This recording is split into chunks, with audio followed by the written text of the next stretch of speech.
driven by data, innovation, and the promise of progress, the most essential resource for scientific discovery isn't always the one we think of first.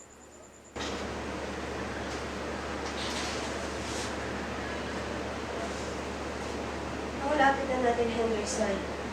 The date is almost ready. At tagal na natin hinihintay ang grant to come true. Wala pa rin hanggang ngayon. Tumatakbo ang oras. If we don't get it soon, we'll have to shut down the project. I know. We're not the only ones.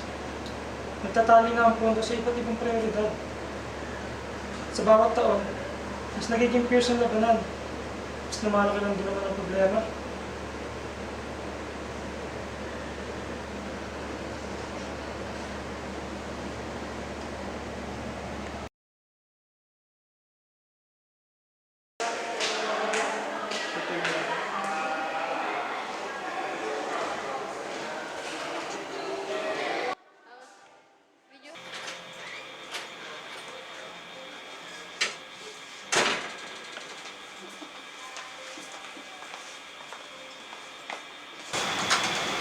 So, paano na po kaya yung fundings para sa science project? Makakatulong din po yung for our better future. Mas kailangan natin i-prioritize ang sectors na nangabog para sa mataas na investment sa technology and immediate infrastructure. Mahalaga rin naman ang siyensya at pananaliksik, pero we must balance the budget sa most nations' concerns. Too often, the government's funding priorities reflect short-term goals, immediate needs, political pressures, and market-driven demands. But science isn't about instant gratification. It's about long-term investment in humanity's future. What now? Anong nangyayari sa project natin kung wala tayong pondo?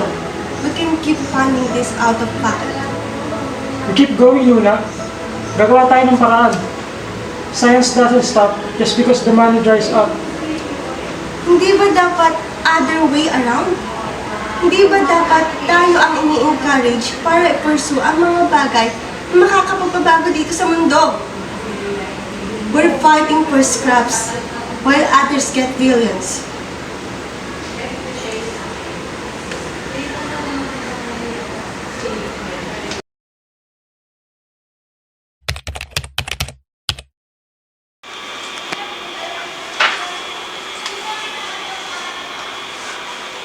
Paano po yung project caser? Kinukuha na tayo sa pondo. Our research goal like sustainable energy and climate resilience are urgent, pero counting funding ng mga ngayon.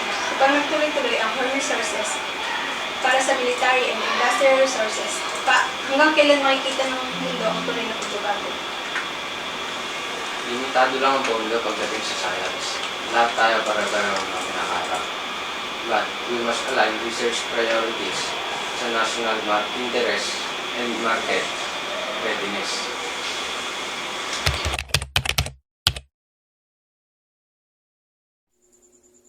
Global development goals such as clean energy, health innovations, and climate action require more than just the public awareness. They need investment.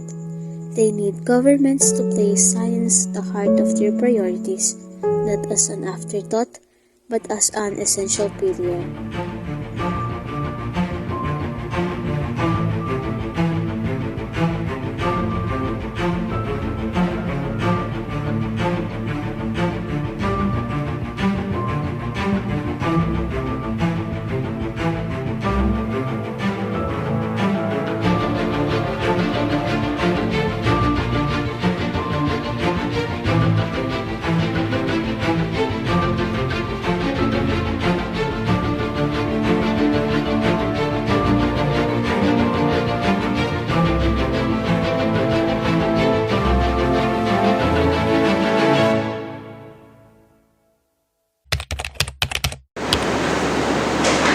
We did it!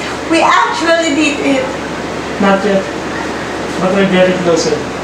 Just think of what we can do with the support.